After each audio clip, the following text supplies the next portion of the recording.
사람이 살아가는데 인간관계만큼 중요한 것은 잘 없으리라 생각합니다. 사람은요, 사회적 동물이라 그래 말하잖아요. 사회학적으로. 이 말은요, 혼자서는 살 수 없다.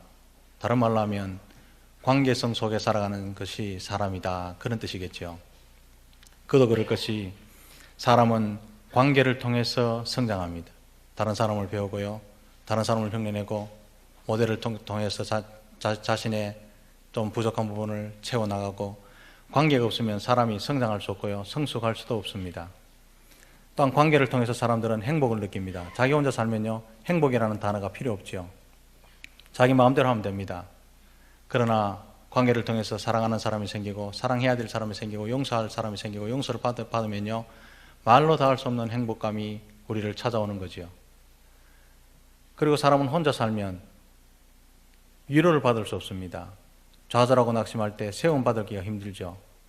그런데 이 많은 사회의 관계 속에서 참 불쌍하게도 혼자 외딴 섬에 무인도에 갇혀 사는 사람이 참 많다는 거지요. 그런 사람은 행복이 뭔지 모르지요.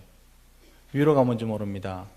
낙심될 때 용기를 얻을 사람이 거의 없지요. 그래서 관계가 상당히 중요합니다. 아무리 경제적으로 잘 살고 남다른 재주가 있고 남들이 부러워하는 직업을 가지고 있다 하더라도 관계에서 실패하면 그 사람은 실패한 인생입니다. 삭개오 잘 살았잖아요. 그런데 그는 왜 외로워하고 뽕나무 위로 올라갔습니까? 내 인생은 실패했구나.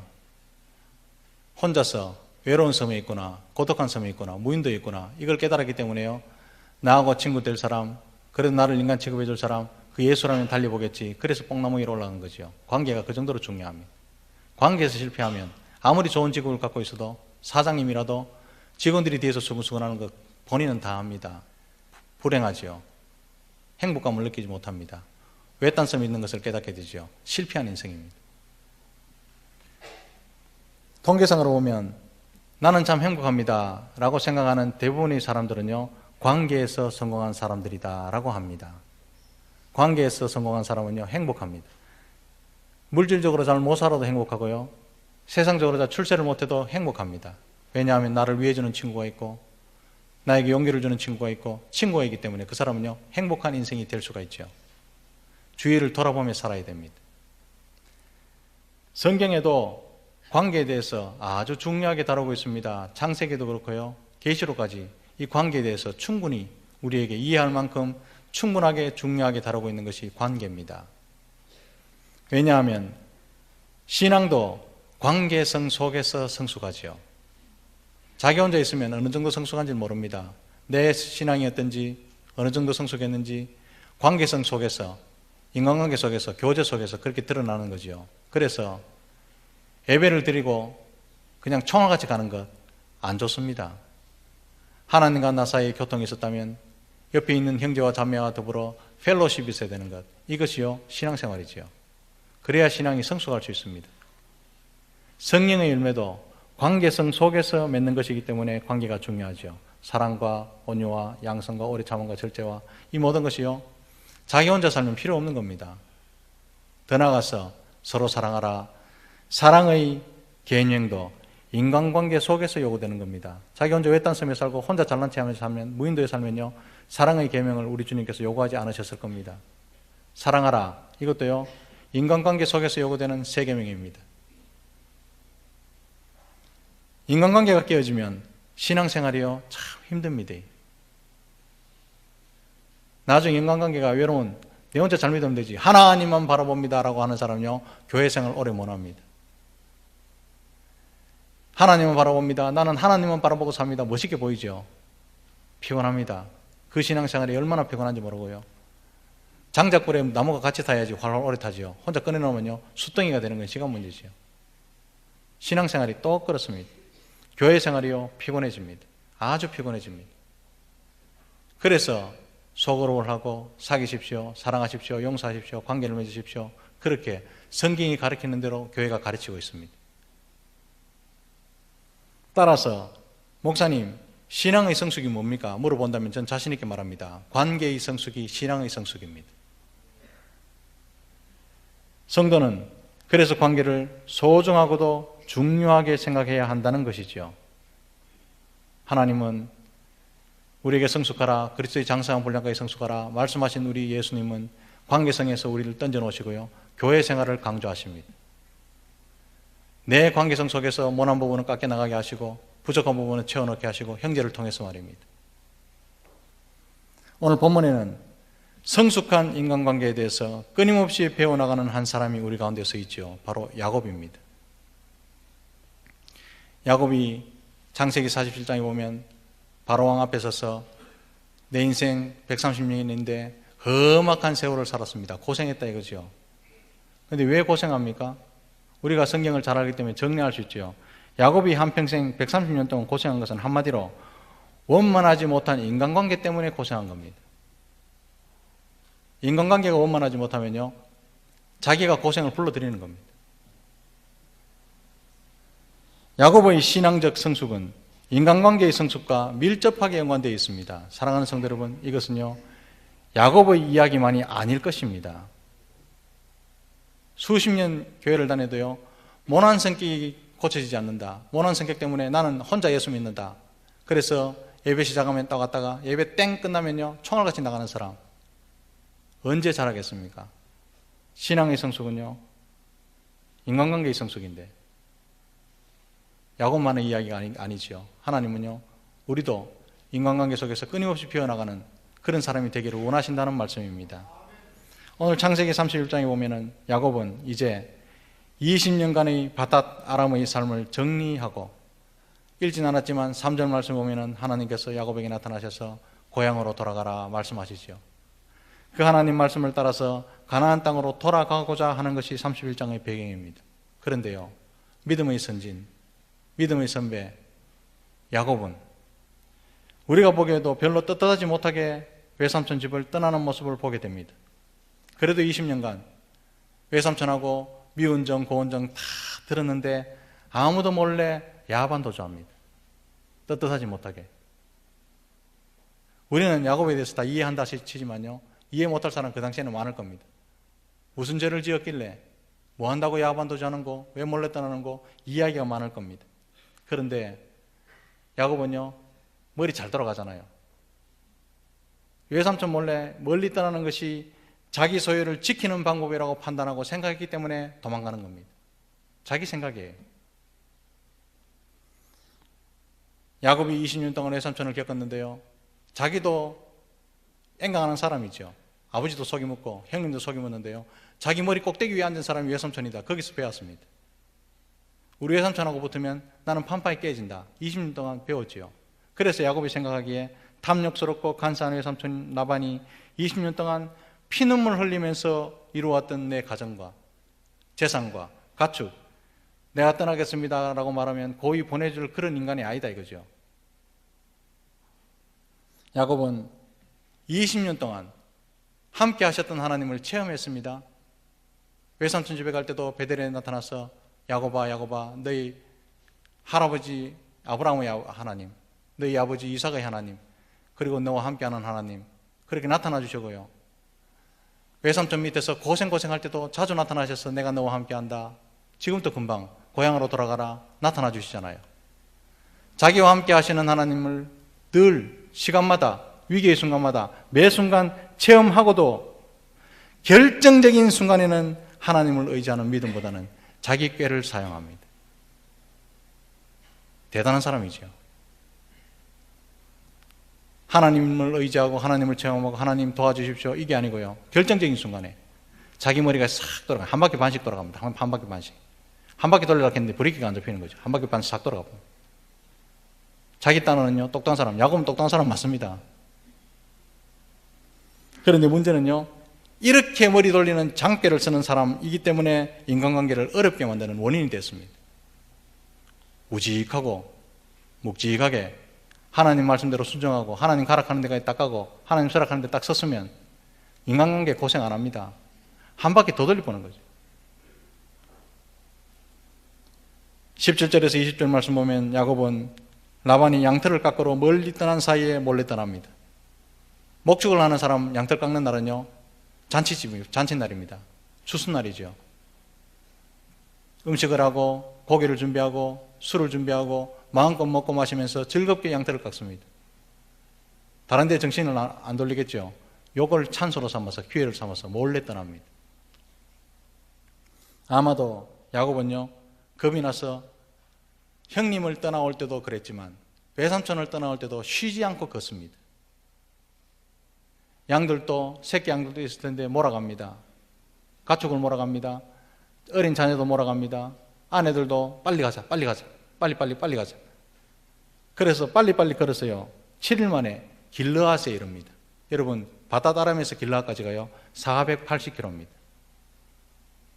7일 만에 갔다는 거니까 하루에요 70km씩 걸은 거죠. 이거는 걷는 게 아니라 뛰는 거죠. 잡히면 죽겠다 싶었어요. 이제 길르앗에 도착하고 난 뒤에 좀 안심이 되었다 라고 할 만큼 도망쳤다고 생각했을 겁니다. 그런데요, 외삼촌이요, 야곱보다 더 있으면 더 있지 못할 사람 아니죠. 더 독한 사람입니다. 21절에서 23절을 보면, 그런데 야곱이 도망한 사실을 3일 후에야 알게 된 라반은 추격을 포기하지 않습니다. 추격합니다. 더 대단한 사람이지요. 쉬지 않고 7일 길을 쫓아가서 드디어 길라앗에서 야곱의 덜미를 탁 잡습니다.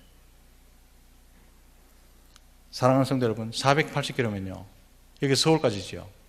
옛날에 조선시대에 부산에서 한양까지 과거 보러 갈 때 한 달을 걸어갔습니다. 선비들이 한 달을 걸어가는 길을요, 야곱도 그렇고 라반도 그렇고 둘 다 앵강한 사람이죠. 하루에 막 몇십 킬로씩 행군하듯이 뛰듯이 마라톤 하듯이 쫙 쫓아가고 쫙 도망가고, 이런 거리를 라반이 7일 만에 엄청난 속도로, 야곱보다 더 빠른 속도로 따라잡았답니다. 추격해오는 라반에게 우리는 무엇을 느낄 수 있습니까? 얼마나 분노하고 있는지를 깨닫게 되죠.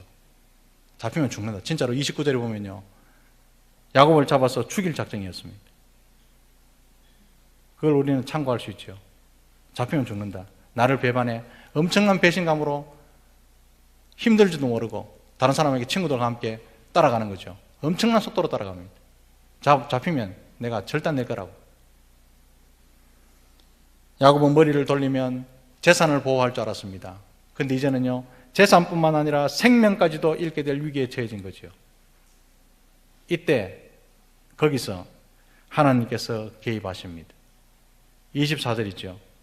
라반이 야곱을 막 따라잡기 바로 전날 밤에 하나님께서 라반에게 엄히 말씀하시기를, 너는 삼가 야곱에게 선악간에 말하지 말라. 선한 것도 말하지 말고 악한 것도 말하지 말라. 그렇게 말씀하시면서 엄히 두렵게 나타나셔서 엄히 경고하십니다. 라반이 야곱을 만나서 난 뒤에 네가 나쁜 놈이지, 이 모든 것이 네 책임이다, 이런 말 하지 말라고 경고하셨습니다. 이 말은요, 야곱에게는 잘못이 하나도 없다 이런 뜻이 아니고, 라반 자신에게도 실수가 있으면서 옳고 그름을 판단하는 것은 옳지 못하는 하나님의 음성이지요.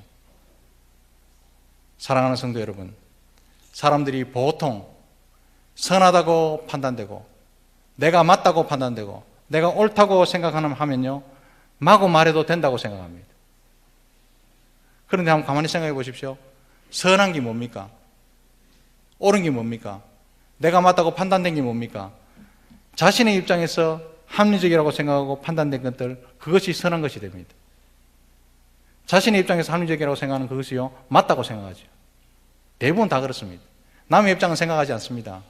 내가 이렇게 생각하는데 네가 그럴 수 있어? 이렇게 생각하죠. 그게요, 모든 사람들이 옳다고 맞다고 생각하고 판단하는, 결론을 내리는 선한 것이죠. 자신의 경험이나 여건에 비추어서 옳고 그름을 판단한 것일 뿐이지 진정한 선한 것은 아니라는 말이죠. 그런데 맞다고 판단되고 옳다고 판단된 이것으로요, 대부분 사람들은 거침없이 말해버립니다. 다른 사람 입장을 생각하지 않고요, 마구 퍼붓습니다. 막 이야기해놓고 맞지? 내 말이 맞지? 이렇게 말하지요. 그 결과 공동체 가운데 좀처럼 아물지 않는 상처가 되어서 서로가 서로를 아프게 만드는 결과를 초래한다는 말씀입니다. 그러면요, 예수 그리스도 안에 하나가 되어야 되는 형제자매가 하나가 되기 힘듭니다. 용서가 안 되죠. 보기만 보면 상처가 깊어집니다. 이런 결과를 초래한다는 뜻입니다. 사랑하는 성도 여러분, 기억하십시오. 때로는 침묵하는 것이 더 옳을 때가 있다는 사실을 기억하시기를 바랍니다. 특히 흥분해 있을 때, 특히 다툼이 일어날 때는요, 침묵하는 것이 선한 것입니다. 침묵하는 것이 선한 것입니다. 그래서 우리 하나님은요, 라반에게 잘못 따지지 마라. 니도 잘못 있고 야곱도 잘못 있으니까 침묵해라. 이걸 가르치시는 거죠. 이게요, 관계를 세련되게 만들고 더 풍성하게 만드는 것이라는 사실을 기억하시기를 바랍니다. 이거요, 말씀을 들을 때는 맞아, 말하는데 당해보십시오. 온갖 말 다 하고요, 합리적인 말이라고 생각하면서 자기 맞다고 판단하는 말 다 쏟아냅니다. 그 결과요, 아물 수 없고 붙일 수 없는 관계가 되는 거죠. 깨진 관계가 되는 거죠. 하나님께서 라반에게 말씀하신 것처럼 기분이 상했을 때는 선악간에 말하지 않는 것이 진리입니다. 자기 생각에 옳다고 판단할지라도 침묵이 더 나을 때가 있음을 기억하시는 저와 여러분 되시기를 주님의 이름으로 축복합니다. 이것이 자신을 세련되게 만드는 것이고요, 교회를 세워 올리는 길이고요, 관계를 회복하는 길이라는 사실을 기억하시기를 바랍니다. 말해 갖고는 사람이 죽지만 침묵하면 사람이 살아납니다. 우리 예수 그리스도만큼 억울한 분이 계십니까? 예수님 끌려가셔서 채찍을 맞으시고 침뱉음을 당하시고 온갖 수욕을 다 당하실 때 침묵하십니다. 그 침묵이 우리를 낫게 하셨습니다. 그 침묵이 교회를 세우셨습니다.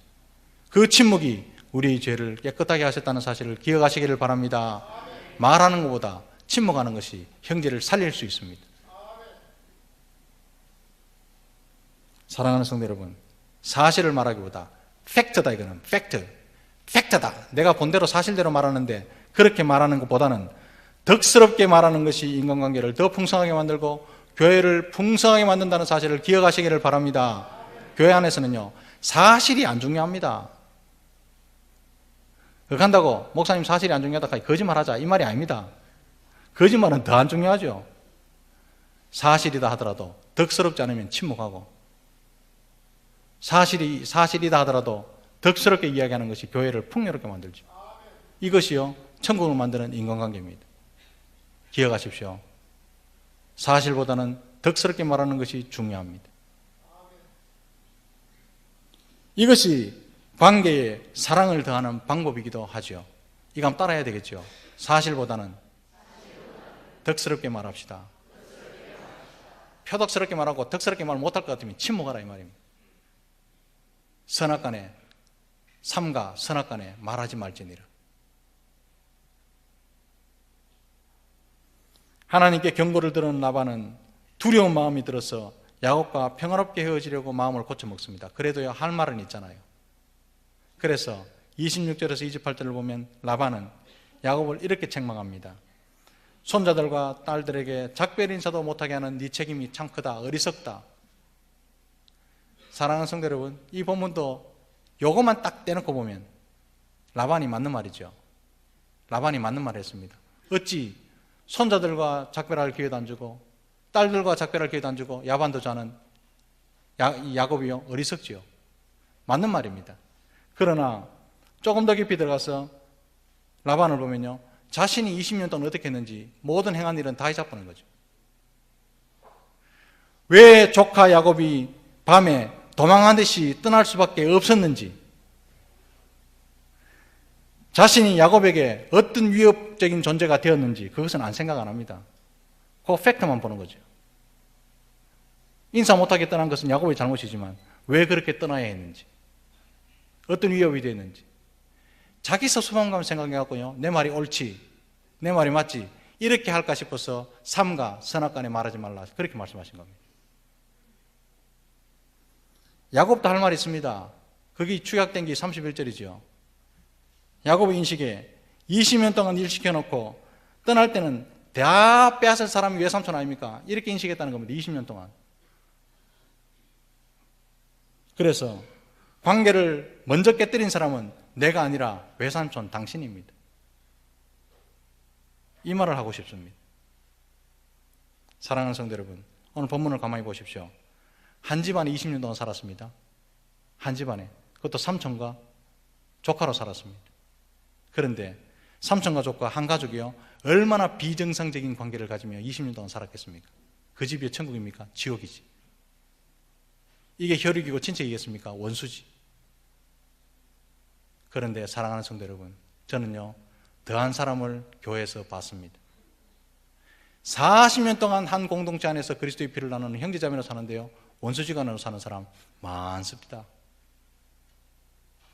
야곱과 라반의 관계에서 멈추는 것이 아니죠.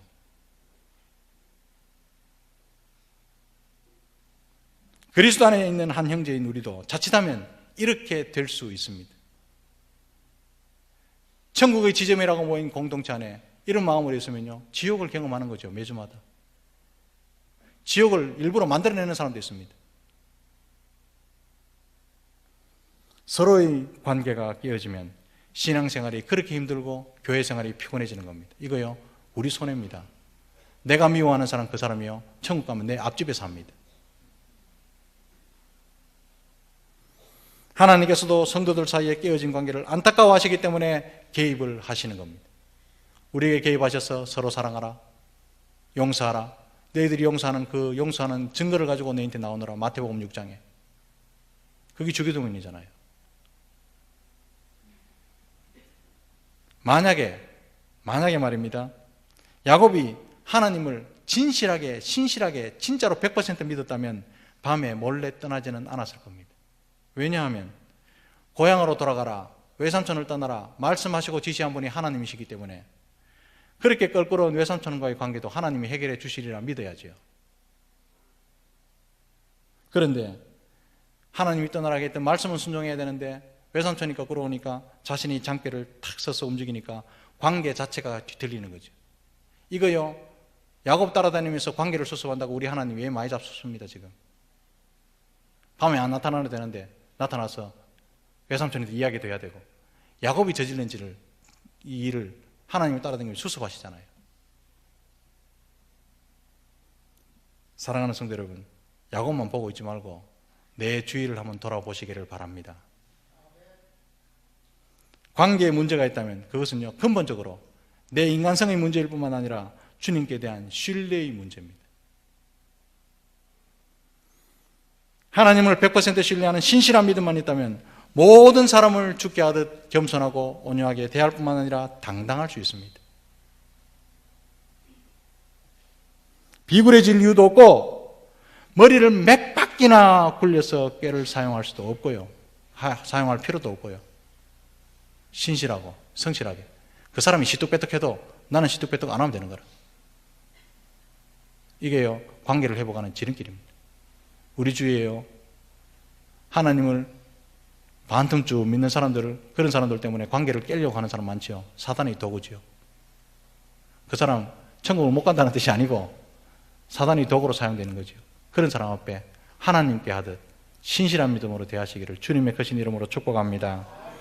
하나님의 자녀는 하나님이 지키십니다. 단지 성도가 할 일은 하나님을 전적으로 신뢰하고 믿는 거지요. 하나님을 신뢰하는 신실함으로 모든 관계의 사랑을 대해 나가시는 저와 여러분들이 1년이 되시기를 주님의 크신 이름으로 축복합니다.